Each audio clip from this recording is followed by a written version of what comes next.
knows me and has been following my podcast by now know how much I wanted to be an RJ and how much I love everything to do with radio. And so, how can I have a season and not call on an RJ? So, today on the podcast with me is a TEDx speaker, a professional conversationalist, of course, a fitness enthusiast, and now the managing director at the Hive, a performance arts academy in Dubai, and everyone's favorite ex RJ, Malavika Varadan. Thank you so much, Malavika, for joining me today. After all my attempts at trying to reach you on 4005, I finally get to sit down and speak to you today. I'm so sorry for all the messages that we have not responded to. Sorry. I'm really sorry. Oh no, please. That was how I wanted to reach to you because I was tired of trying to reach you guys. I know you are overwhelmed in the mornings, but the number of times that I've tried connecting. But thank you. That's what makes radio fun, right? Yeah, the ability to be able to connect to people and to be able to send a text and have someone read it. So yeah, thank you for being so responsive. So, let me start off by saying that the morning show is actually what infuses so much energy into everyone's days, right? Because, you guys, you come on the radio at like 6 a.m. and I've seen how you all wake up at 4 a.m. You have a rush schedule. You're there by 6, brightening all of your listeners' days. Whereas, all of your listeners, they're so sluggish, they're dreading the day and they're getting into the car. And you guys infuse so much positivity, charm, and chirpiness in the morning. How do you guys do it? Insane amounts of coffee. And I must admit, it's what I used to do, right? So, I mean, now it feels like my radio life and my breakfast show life feels like a past life to me right now, because I can't imagine anymore picking up at 4:30 and 5 o'clock and being at the studio and all of those things. Like now I wake up easy, go for a run in the morning and take my time, drink my coffee, slowly warm up to the day, and I get to work. I mean, I start working by about 8:30 in the morning. Yeah, but it must have been hard, right? And coming from 4:30 in the morning to this, it must have been such a change, such a relaxing time now. Yeah. So when I start my day at 8:30, it actually feels late for me. It feels like, okay, wow, like so much of the day has already gone by. Yeah. But so when people say, oh, 8 it's like kind of early. Yeah. Really, is it? Yeah, coming from someone who's woken up, who's used to waking up at 4. I had another RJ in my last season, Mohit Dantri from Kadak FM. He's also doing the morning show. And, when I asked him, like, how does he manage to, have so much energy in the morning? He's like, when I know that so many people are tuning into us in the morning, that's another high altogether.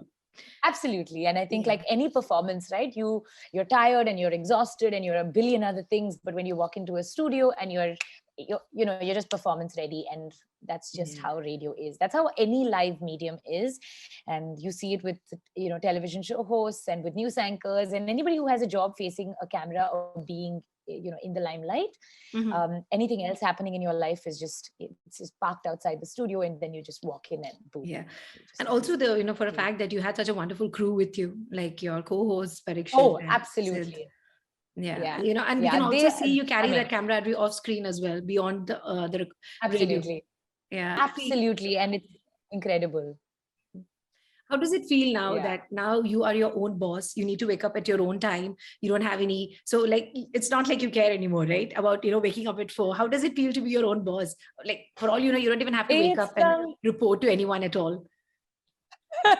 Yeah, I don't have to report to anyone. This is true, but I think I'm a pretty hard boss to myself.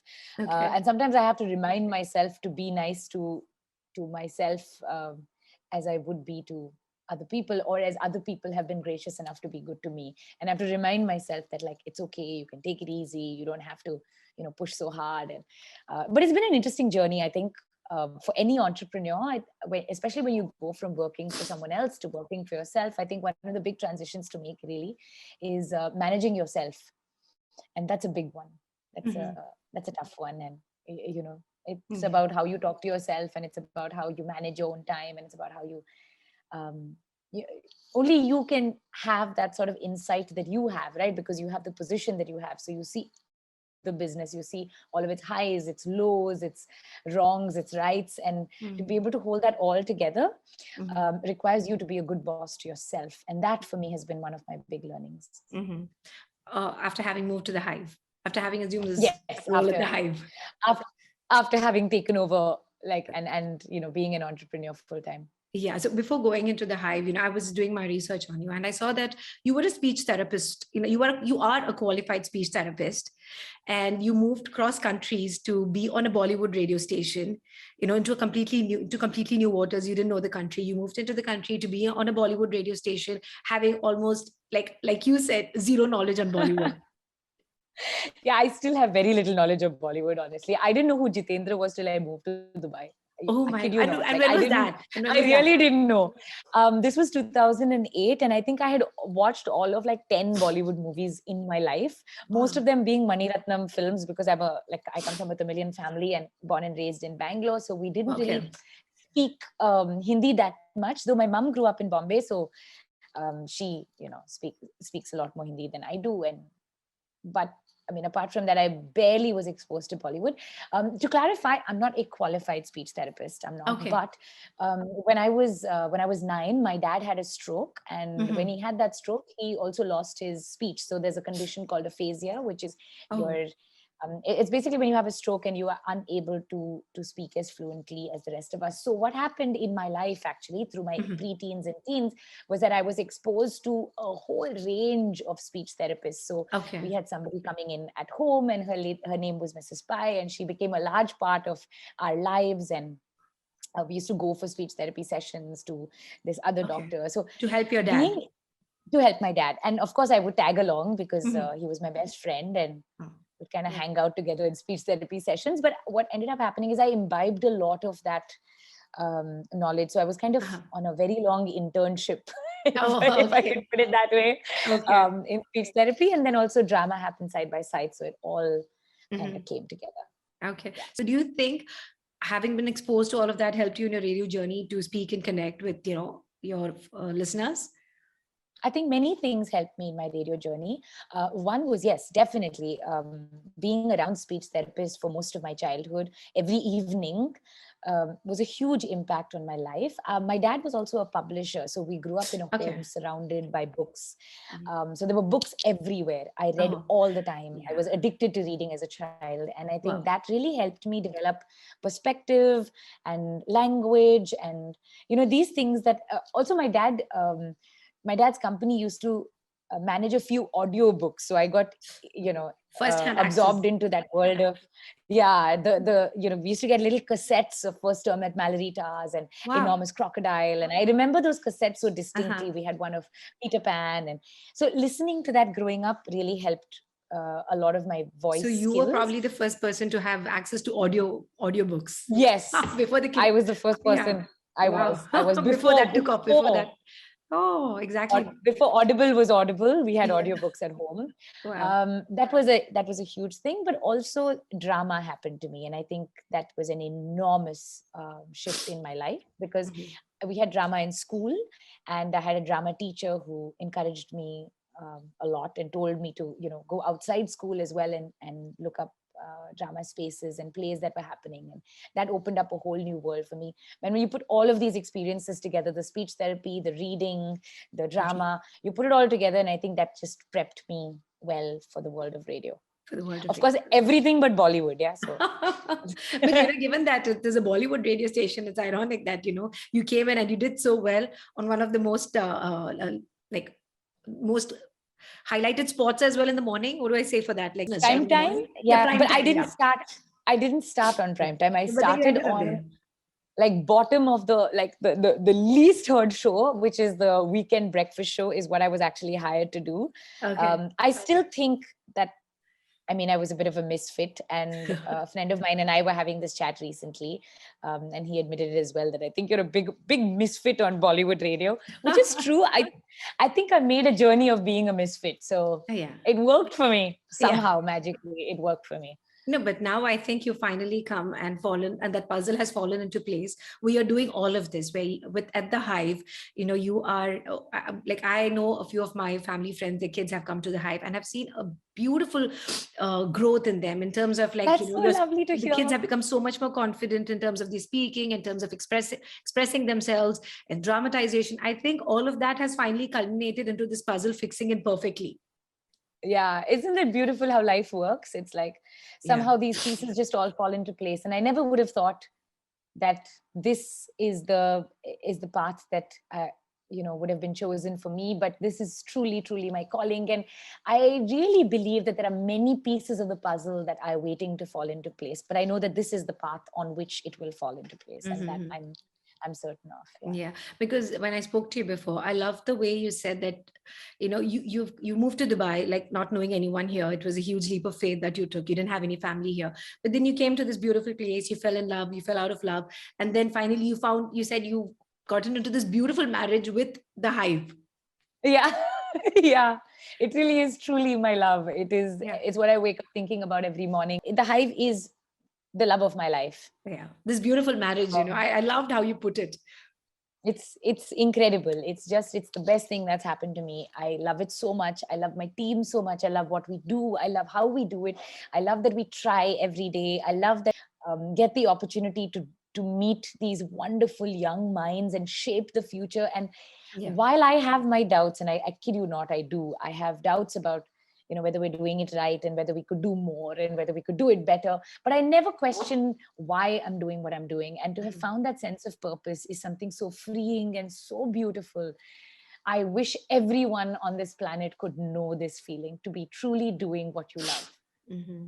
And one would assume that you're coming from a very glamorous field, right, of radio, where you have all the access to the film stars. You're hosting primetime events, and then to take that leap into something probably with so much less exposure. Yeah. And during one of the hardest times we have witnessed. Yeah. During It certainly COVID. was a leap of faith. I didn't think of it as one, to be honest. I thought of it as when I quit radio, I think I had gotten to a place where I felt like I had done what I needed to do on that medium. I knew that I was working with the best network region. I knew that I was on one of the best stations when it came to Bollywood. I knew I was on the best slot. It really doesn't get bigger or better than breakfast. I had gotten the billboards and the interview opportunities and the TV shows and the endorsements and the videos and the glamour and the gowns and the hair and the makeup. And I had been there and felt like I had done that. And this felt like an enormous challenge. Like this had me shaking with like, oh my God, how am I going to do it? Yes. And that was exciting for me. That made me feel like come out of your comfort zone. Yeah, I was charged by the idea. Yeah. And weren't you worried because it was during COVID, everyone was losing their jobs, and you've taken up this academy which is about drama, and because there's a lot of limitations to interactions, you knew kids wouldn't be coming in as much. To be fair, I don't know if I would have made the decision if I had taken it at the time of COVID. So it all played out pretty beautifully. I bought the company over in 2019 and I ran it for a year doing both. So I was doing radio as well as the Hive, which meant I would start my day at 4:30 and end it with teaching at 9 o'clock. Yeah, and start the day again and do this over and shuttle between these lives. So sometimes I would finish a press conference or an event and I would drive to a school and take a class and then come back here to meet some 5-year-olds and then go to another event at 9 o'clock. So I did this for a year and it was absolutely exhausting. And on the 6th of January, I came back from a break in Bangalore. I came back and I put in my papers at ARN, and the deal was that I would work. Well, there was a lot of back and forth, but I think they kind of saw it coming. They knew how I was struggling. They knew, and the conversations were, long. I mean, the negotiations took a while before we finally decided that I think this is the best way forward.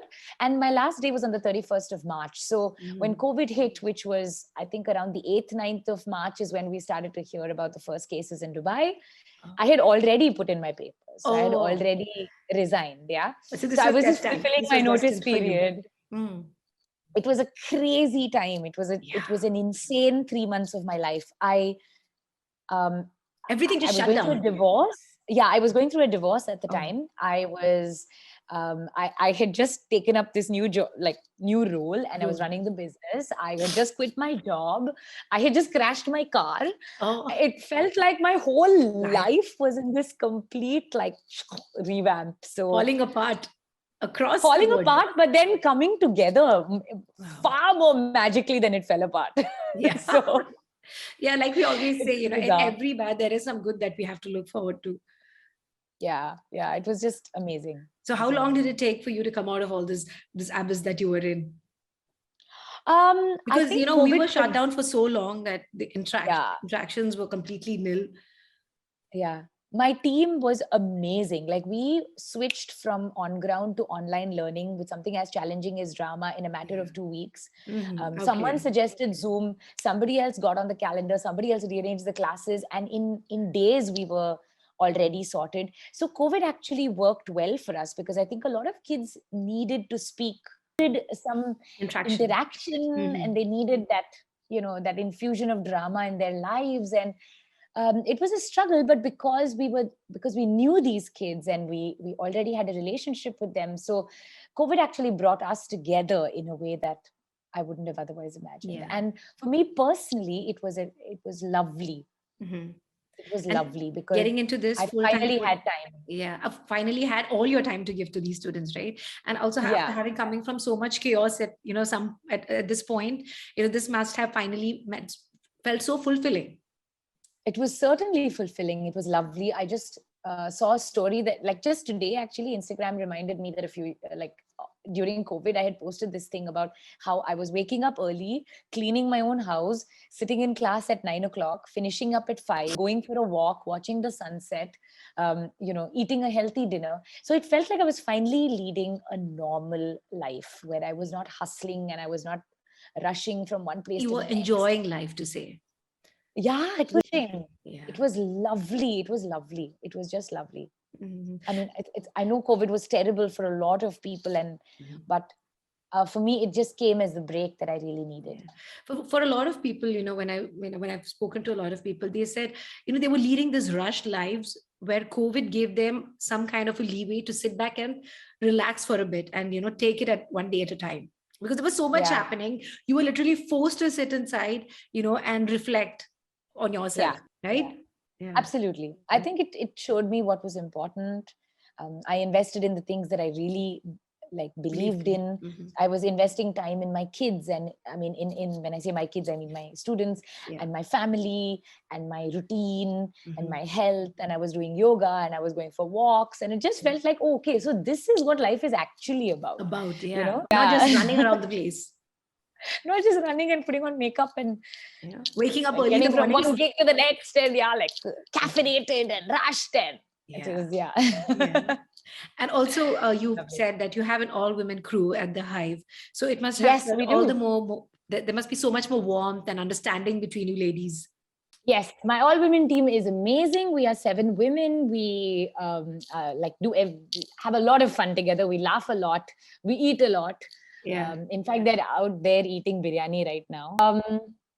Yeah, I mean, my team of women have been a tribe, to say the least, and I think Yeah. that's what I appreciate the most about working for an all women team. I think that we Oh, just show up, and I think we show up for one another. yeah. And I've seen that in my case personally, that they've just been there for me Constance. in yeah, just constance, yeah, just in Mhm. in a thousand unspoken ways, Wow. in just in just they just show up, and I think that's so important. And I also see that with each other, like when someone, needs help, or someone else is going through grief, or someone else is going Yeah. through heartbreak, or someone else is facing a work challenge, and it's just amazing to see these women just swarm together, truly like a hive of bees, Yeah. and just Wow. stand by one Oh, another. that's a beautiful Yeah. significance for the name. Yeah, exactly. Yeah. And that is the kind of warmth that you always want to go back to, right? With no petty Yes. politics and pulling each other down. That must be so much more easier. And also you've said, as I heard in one of your interviews where you said it's also nicer for the kids to be able to connect with that kind of sensitivity. The ladies understand. And that makes so much sense, to have more women empower you at the Hive. Absolutely. I mean, not to say that we didn't interview men for the job. We did. Mhm. Found the women to be just all there. I felt like the women that I spoke to, and then eventually we now have as Right. a part of the team, Mm. just show up, and there's no question of this is not my job or this is not my designation. We Perfect. all do everything. Like literally on a day when it's a show, you will find I will be mopping the floor and somebody else will be putting up curtains and somebody else will be taking kids out and dropping them to their parents, and some child needs to go to the loo. And it's the way women are, right? We just show up for one another, and that to me is just the most incredible thing. And we can see that how the Hive has grown, because you have another center in Jumeirah, and then yes, we do. We work out of JLT as well. And your students are performing at the A.R. Rahman musical Firdaus concert, so you can see how this is blooming. It is. And I think our success is measured in many things, including numbers and enrollments, profits and all of that. But most importantly, I think it's in the parts of the job that make me feel most satisfied are when we see Hive kids come back to us and talk about their achievements outside of this room. And, we have one of our students, Nandini, she just she performed her poetry at a spoken word festival. And we have another child who comes in and says, so I just did a TED talk, and somebody else who says who's with this A.R. Rahman musical, and you see who they are becoming outside this room. And what a satisfying job. Like it's amazing to see them on these other stages and to see them perform these other plays. And it's just you had your time on the stage, and now you can see your students succeed at it. And it's infinitely more satisfying. And and I don't think any conversation is complete without mentioning your TEDx speech. And and who else best for these kids to learn from, right? You have a video that's hitting 20 million plus views, and at a time when you hadn't even started out with the Hive, right? And you can see how parents would trust their kid, to send their kids to you, because you are definitely one of the best in terms of, how the kids can carry themselves and how the kids can confidently speak. Thank you. That TED talk happened completely by surprise. But again, and it's another example of how things just fall into place. Sometimes I think you don't realize when you're doing the thing, how it's going to play out in the long run. But it's so beautiful to see that that's, now that has become a part of what we do at the Hive. So and to be honest, at this point in time, I think probably it is more relevant today than it probably would have been, when you actually release the video, because like we were saying, the kids, they need that interaction, and they've been missing out so much of it during COVID. They certainly do. They need warmth, they need conversation, they need human connection. And not just kids, no, even us. Like I feel we as the human race need more connection, and we need to be able to make more conversations, and we need to be able to just rediscover the joy of a simple chat with a stranger. And I'm glad that I've been able to spark that little bit of light in different places. Because growing up as kids ourselves, my mother used to keep telling me to keep quiet, because I had this, I used to go and talk to strangers. I was very easy, starting conversations with strangers, just making friends in general. I was an easy person. Versus when I see my kids today, I can see how internalized they are, because even if you put them in a crowd, they're happy with their devices, they're happy with their close circle of friends. And it is so hurtful to see that, that they're not able to strike a conversation with a stranger. We all struggle. It's a struggle even for adults. Because you live these lives where we're all concrete towers in these little boxes, and we're working out of screens and a few inches of this device, and that's it. Like, this is our connection with the world, and we've not lost, but I think we're really beginning to lose that ability to just talk to people and just meet people and find out what their story is and appreciate their journeys, and that is a fundamental basis of everything else, right? And your story with like when I was listening to your video, which I watched quite a few times, and I've made sure my kids watched it as well. Oh, thank you. Especially that story with the taxi driver who finally a picture of his son. I mean, that is the kind of connection, like just a small conversation could spark, right? And every great relationship we have in our lives today all started with the conversation, right? And even with your family, I think you often get the chance to rediscover people you already know through insightful conversations, and to be able to talk to people is just such a lovely thing. Yeah. And it's amazing to see how you are actually furthering that confidence in kids at the Hive. And you're such an inspiration to these girls because you've done everything. And like you said, all the puzzles somehow have just come to fit in, very beautifully. Yeah, I can't tell you, Tauhee, that there's not a day that goes by that I don't think I'm truly God's child. I mean, I am so lucky. I have this ability to just manifest things and want things, and they just happen. And I'm Wow. really lucky, I'm surrounded by people who hold me up, and who further this dream, and who keep this flame alive, and I'm able to do what I love, and that's because of all the blessings that I have. So call it gratitude, call it God, call it blessings, call it the universe, call it the secret, call it manifestation, whatever those words are. But the way things have panned out for me, I could not be luckier. Alhamdulillah for that. And you've also, portrayed this beautiful lifestyle about health. You are such a fitness freak. You're into yoga, you're into marathons. You're doing all of this for yourself as well. I do think, in fact, just yesterday I was speaking to Alba, who's on our team, and I was just telling her that, like, I think one thing that fitness does, right? Across the board, I think everybody should have some element of fitness in their lives. And hey, let it be said that I am no gym expert. Yeah, I'm eating biryani for lunch, just FYI. Yeah, and I do bunk gym. In fact, I bunked gym yesterday, and these things happen, but I try to show up every day, and I try to be there for my body. And I think that consistency of just showing up is the most important thing. And I think if you can do that, if you can start your day with that, then it reminds you to do everything else with as much consistency and as much passion. And some days it's hard, yeah, and some days you're struggling, and some days you can't make it to the finish line, and some days you can't do that pose. But if you just show up at the mat, sometimes that's enough.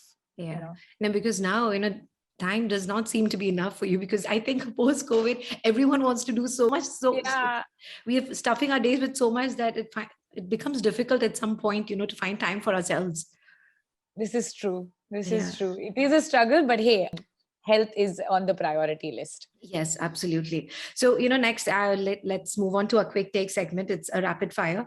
I don't know how quick I can be with you, obviously, because this is something, I'll keep it quick, I promise. No, Radio trading. No, it's not about trading. I don't know if I'll be quick enough for you, because, this is something that you're so adept at. Okay, go for it. Let's give it a go. You'll be great. Don't worry. Okay, so on a scale of 1 to 10, how easily do you wake up in the morning? Like 9. Oh, wow. When I wake up, my brain is like super switched on, but I need my 8 hours. So 8 hours. Okay. So but you were saying, you start your day, like when you were working in the radio, start your day at 4 and you finish your day at 9. Wow. And that's such a long day to have, and must be exhausted, and to still imagine that. I wake now, it's easy. Like, cause I sleep at 10:30, I wake up at 6:30. I'm good. Okay. So what are you most happy about having left your RJ stint? Having found the Hive. I think I'm so lucky. The work we do, the kids in our lives, and the joy that they bring, that unadulterated, pure, fun, joy, warmth. It's love. It's just love. That's all this is. And to see them excel at what you teach. It's amazing. Yeah. It's amazing. Yeah. So, you're so talented across, all fields, you've done so much, the radio, the Hive, your entrepreneur, your fitness. So what is your most useless talent? My most useless talent is, I have a really flexible hip flexor muscle. So I can really bend and stretch really well. I'm very happy about my stretching. This is useless, but I can do it. No, but I think that must be good for belly dancing, right? Yeah, I don't know what I don't have. Yeah, fair enough. Yeah, I think that's it. So, what is your one-word take on Bollywood? You should know, like you've seen them up close. To be honest, one-word take on Bollywood? Yeah. It's varied, yeah. It's diverse. I think there are like some really cringy movies being made, and then there's like some really great movies being made, and there are some really sensitive, lovely movies. So it's varied, right? Like anything else, I think it's varied. So in your RJing journey, who is the most influential person that you've come across? By any stretch, Shah Rukh Khan has been the most. And I had the opportunity to interview and host him on various occasions at various different shows, and we did I've done conversations, and I've done just road shows and events, and I've done private events, and I've done a bunch of things, all for Shah Rukh Khan. And I have to say that man blows my mind every time. I think he's just brilliant. And he knows how to work a crowd, and that is an incredible intelligence. And he's Scorpion, just like me. So that's okay. What is the worst piece of advice anyone's ever given you? A lot of people told me not to quit radio. A lot of people said, Malavika, don't do it. The reason they're successful is because you're in the limelight. If you drop radio, you'll kind of fade into oblivion. That's why kids are coming. It's because they know your name. And if they didn't, then they wouldn't come, and your sales would not be the same, and your numbers would not be the same. But I think we've been able to build a new identity for the Hive that goes beyond just Malavika from radio. And I think that's what I'm most proud of. Wow.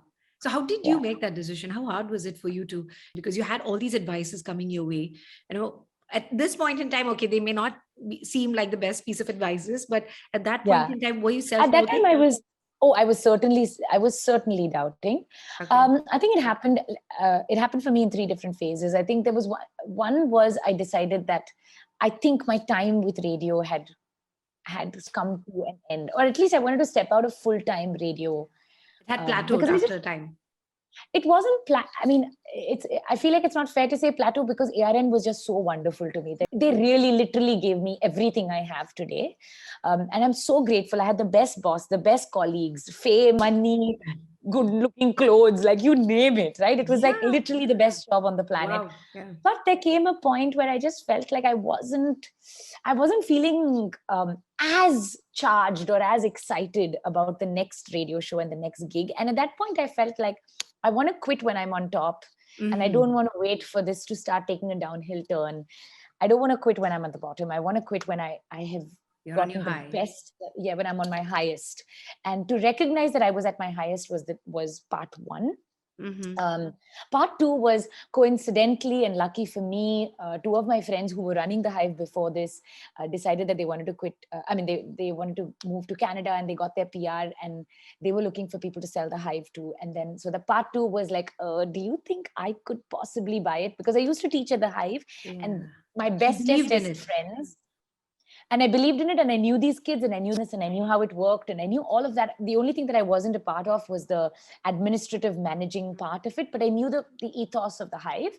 And of course, we had done a lot of theater together, and we had taught these classes. So that was part 2. And then part 3 was actually the physical act of, resigning and putting in my papers.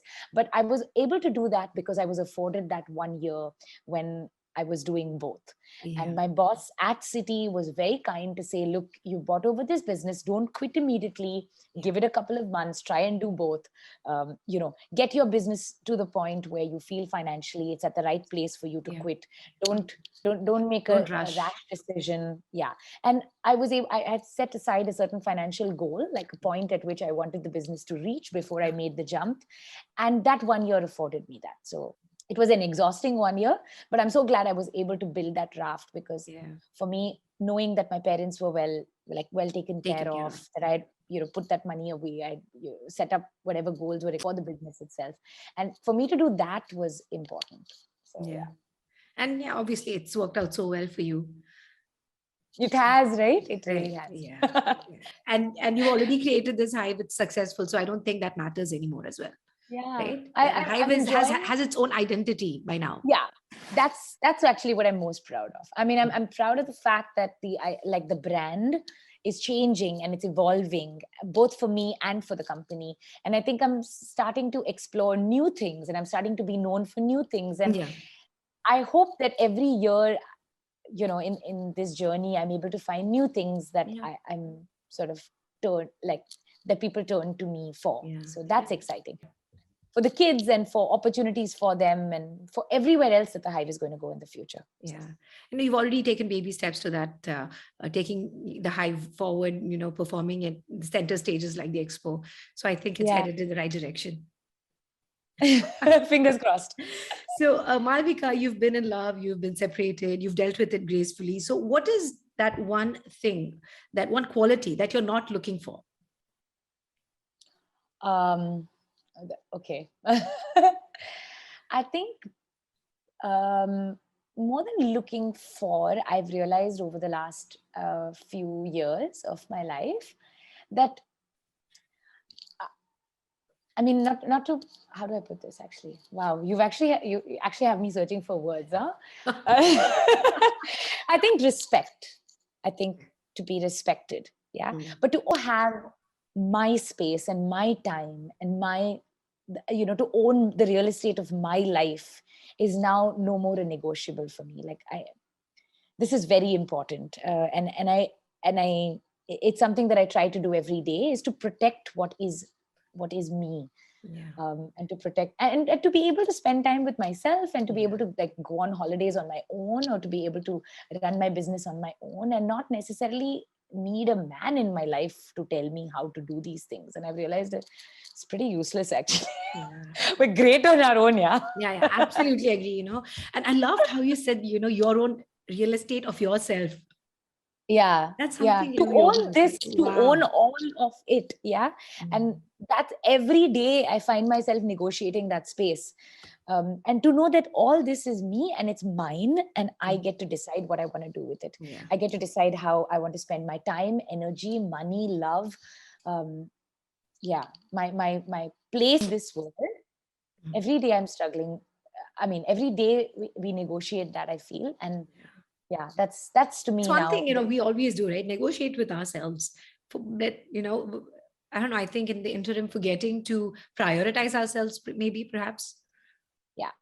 I think when you prioritize yourself, and the negotiation doesn't happen as much, I guess. You expect that a partner who's in your life also, I mean, whether that be a friend, a business partner, or a relationship, should you're able to identify. If you respect yourself, then you're able to expect that from someone else. Yes. Unless you respect yourself, you don't think you're worthy of their respect. Absolutely. So what is the one thing that impresses Malvika? How does one impress Malvika, rather? Intelligence, kindness. Actually, kindness first, intelligence second. You got to read. All the books at Hive. You kind of have to be someone who reads. And some interest in culture. I think I'm attracted to people who can hold a conversation and who have interest in culture and who are truly curious about the world.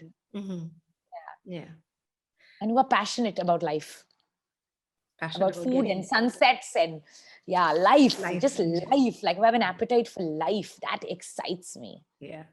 I mean, like if you don't have any, anything to look forward to with that kind of passion, it tends to become a boring relationship, whatever the relationship is. I agree. Something you would never want to do again.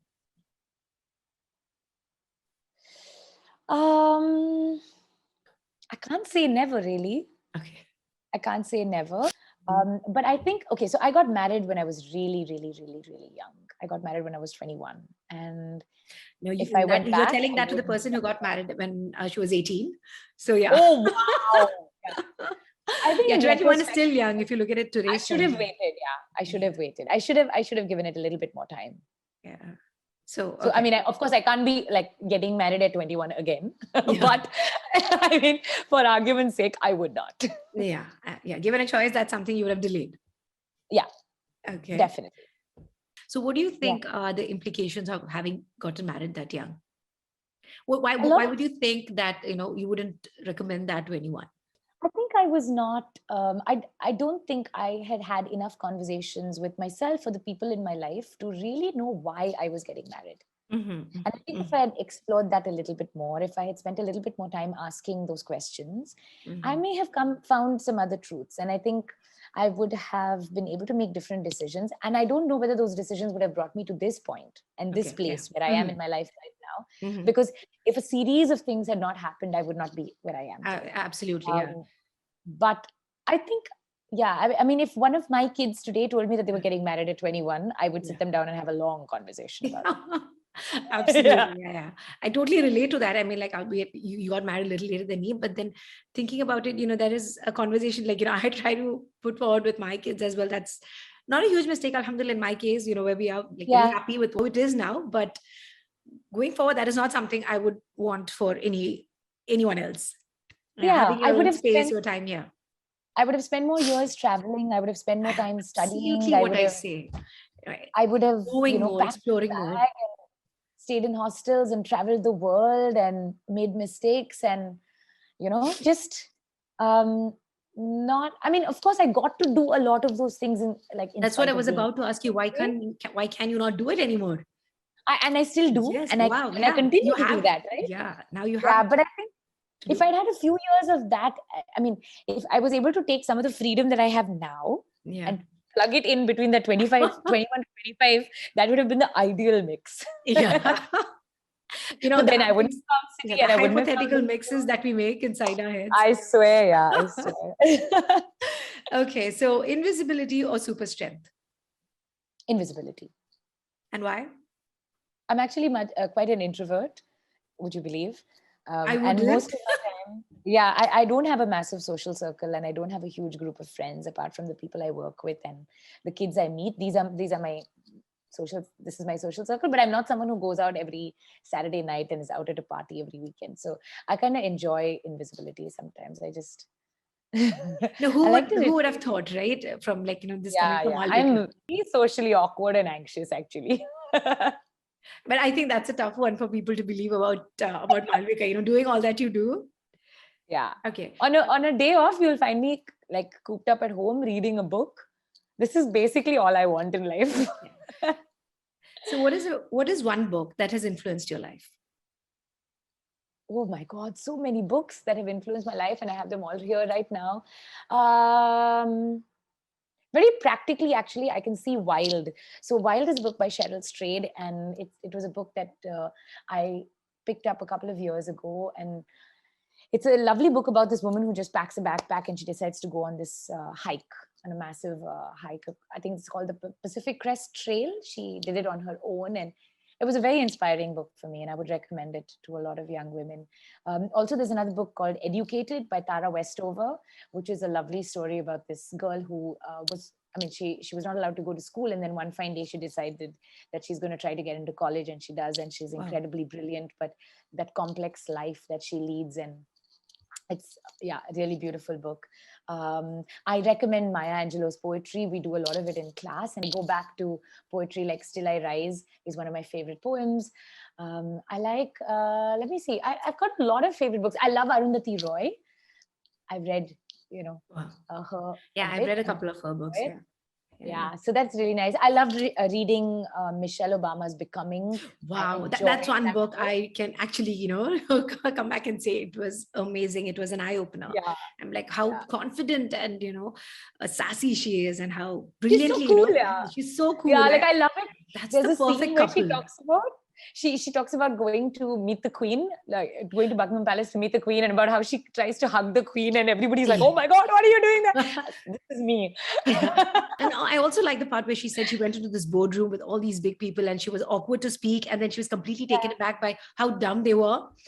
I just love that book. Yeah. I've read a couple of Arundhati Roy, but somehow I know, contrary to expectations, I wasn't a huge fan. I think it's a slower read for people like me. I mean, I discover a new beautiful book every day. I just read a book called Hamnet by Maggie O'Farrell, which was really nice. I'm currently reading a book that was recommended by a friend by a man called Benjamin, and he's a Malayali writer, and he writes about a girl in a radio station in a Middle Eastern relatable, country. is it? So it's very relatable, but I'm only halfway through, and it's called Jasmine Days. So that's that's a new book. I've read Benjamin's Goat Days. If you haven't, you should definitely pick that book. I bought it. It's one of the best stories. It's a Malayalam book. I think it's been translated. I don't know if the translation is top notch, but I love the book, and it's a true story, and a movie is being made on that. And I'm sure you will. Really? Yeah. Oh, lovely. Okay. I mean, I'm halfway through Jasmine Days. Next on my list is Goat Days. And my final question: 3 traits that describe Malavika Varadan. My energy, my positivity, Wow. and my persistence. And your? Persistence. Persistence. All coming from an introvert? Mind you. All coming from an introvert. Absolutely. Thank you so much for your time today, Malavika. It was brilliant talking to you. You have to know you're an inspiration to so many young girls out there. And, I wish you so much success in all that your heart wants and all the paths that it leads to. Thank you so much for being so amazing. Thank you for having me on your show, and good luck, and do let me know how if and how we can be a part of your journey too. Thank you so much, Malavika.